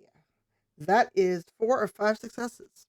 Okay, so you sort of fly back toward them, and as you're flying, you just hold your dagger down and slice both Doring and Dikemba. That is a critical success. Both Doring and Dikemba out of their webbed restraints. Yay. Very nice. That'll be an action to move and an action to cut him out, which brings us then to a newly freed Doring. So the spicy one that shot me with a net just out of spite is not great, but still no. That's the one that's No, that's the one that Ikemba dropped. Yeah. And there was 2 left then. There's 2 left. One is a zone away where Invicta left it, and one is pretty close to you because it's the one that was going for Ikemba, who's a meter or That's so what away. I thought. All right, I'm gonna go for the one that was going for Akemba. To return the favor. Heck yeah. We're gonna go for targeting again once more. Yeah.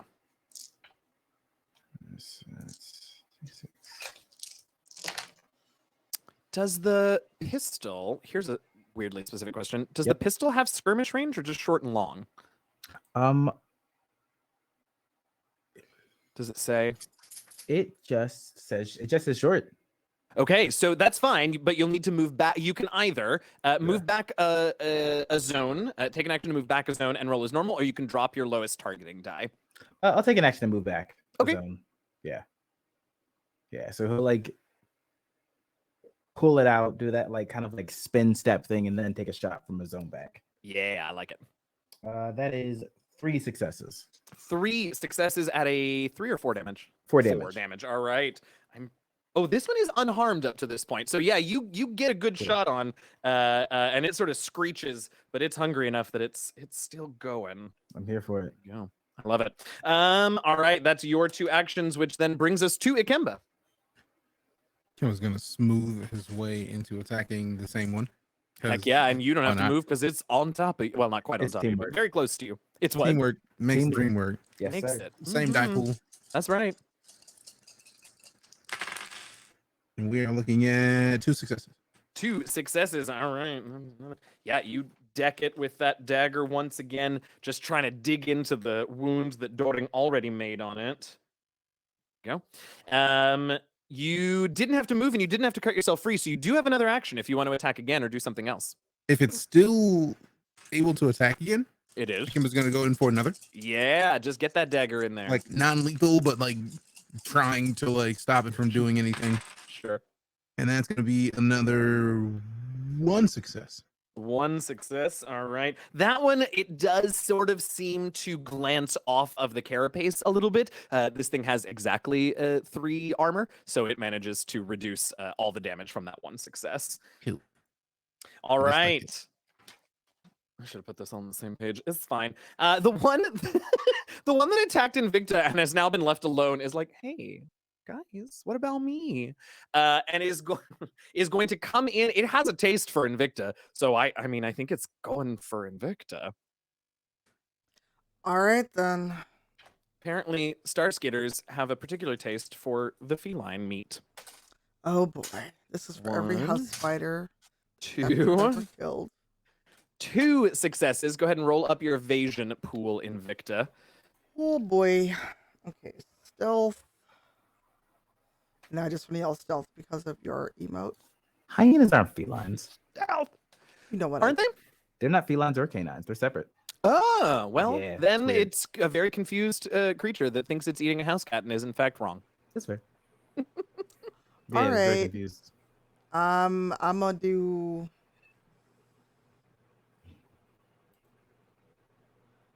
Wow, I just totally lost my train of thought because that threw me for a loop. I'm gonna do wisdom and great. I read so much weird stuff about hyenas doing this research. Let me tell you. I bet you did.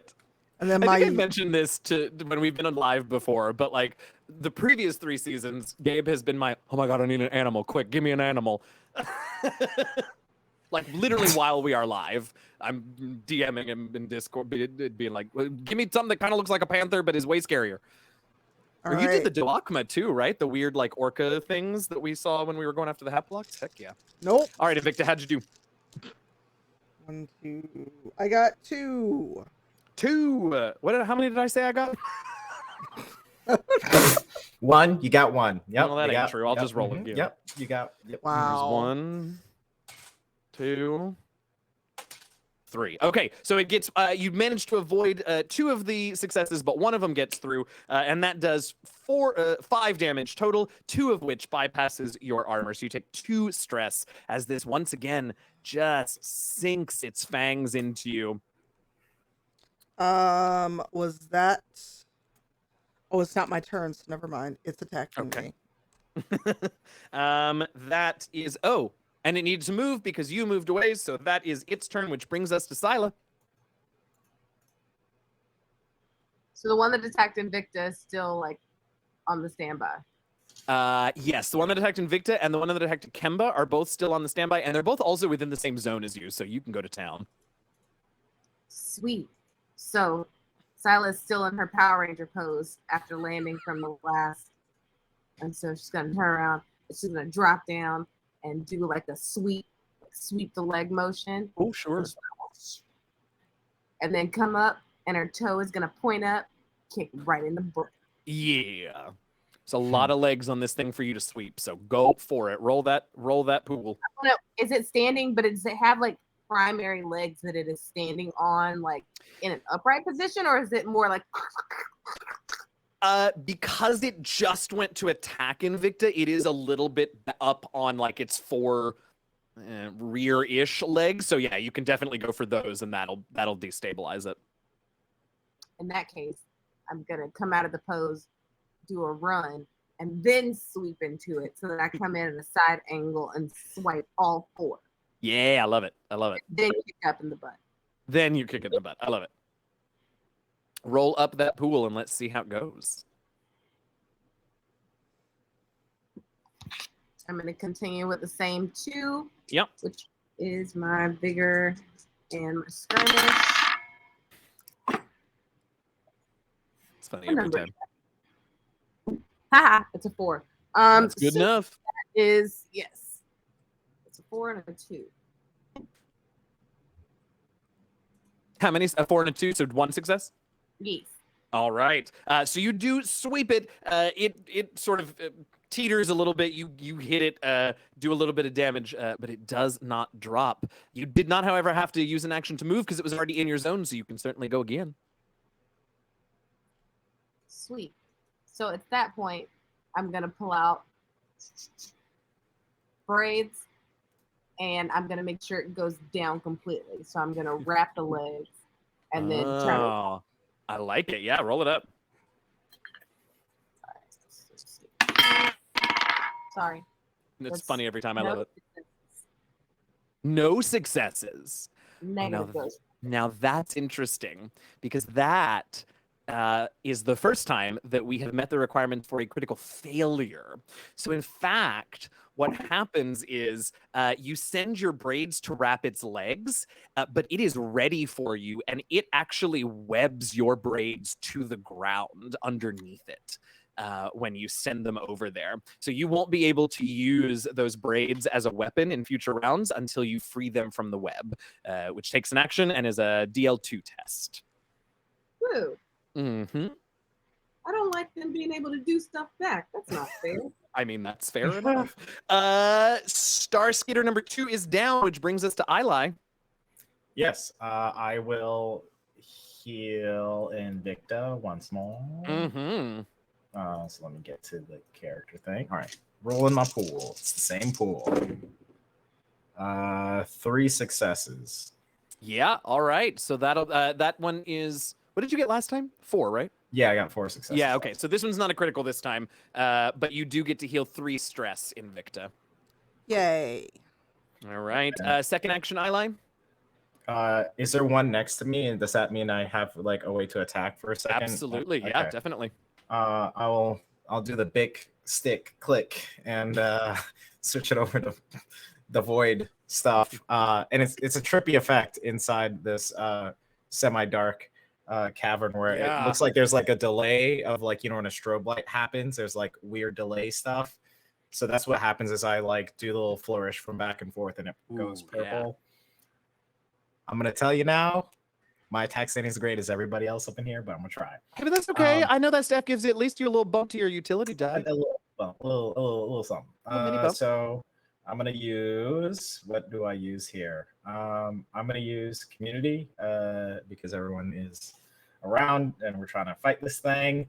I'm going to use skirmish because obviously that's what we're doing here. Yeah. And then I will use my utility die and see if we can get there. Yeah, let's do it. That is only 2 successes.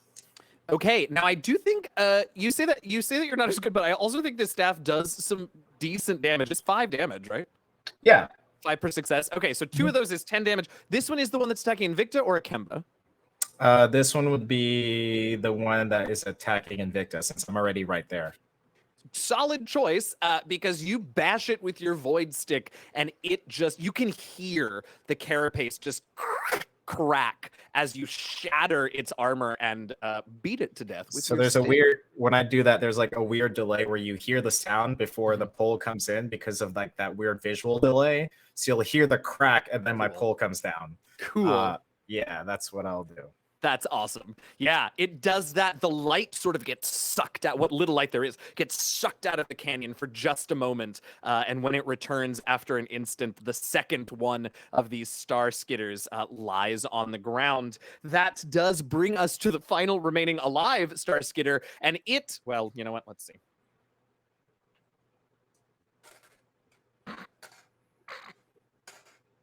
Okay, not a critical failure.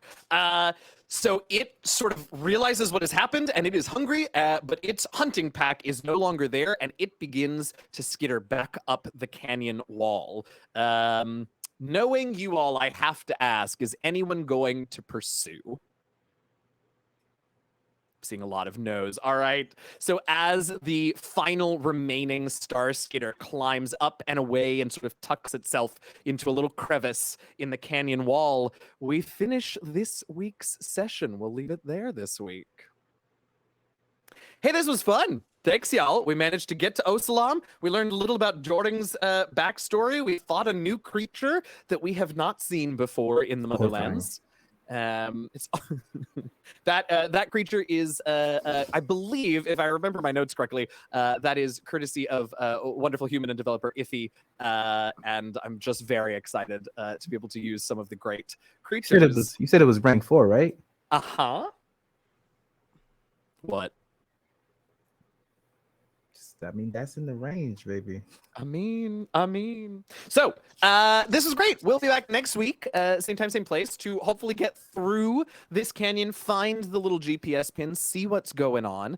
We do also have some landed in the vicinity. Who knows what they might be up to in this area? Let's go around real quick. We are a little after the hour. I do apologize. But let's go around real quick and let folks know who you are and where they can find you to support you throughout the week before next week's session. And let's go in reverse order, which means we will start with Michael. Sheesh. I was trying to get ready, but here we go. Hello, my name is Michael Sinclair II. I go with Michael Crits everywhere. I am a TTRPG performer, Magic the Gathering personality, and voiceover actor. You can check out some of my stuff if you do the googly things, but if you also check out my Twitter, you can check out stuff there. I'm on Faithforge Academy, a D&D podcast that drops every Friday. I'm on Nuts and Bolts podcast, which is a Magic the Gathering podcast. And then this Saturday with Black Girl Mage and a couple other folks, I'm going to be on Saving Throw show for a new Capenna D&D adventure, a short one. So it's going to be a couple episodes, but it's mixing magic and D&D. We're going to be in the plane of New Capenna. So if you like, the mafioso, magic-y type, like all that good stuff with demons and angels and stuff, go check that out at Saving Throw show. This is going to happen, I believe, Saturday. So yeah, check that out. Huzzah. Gabe.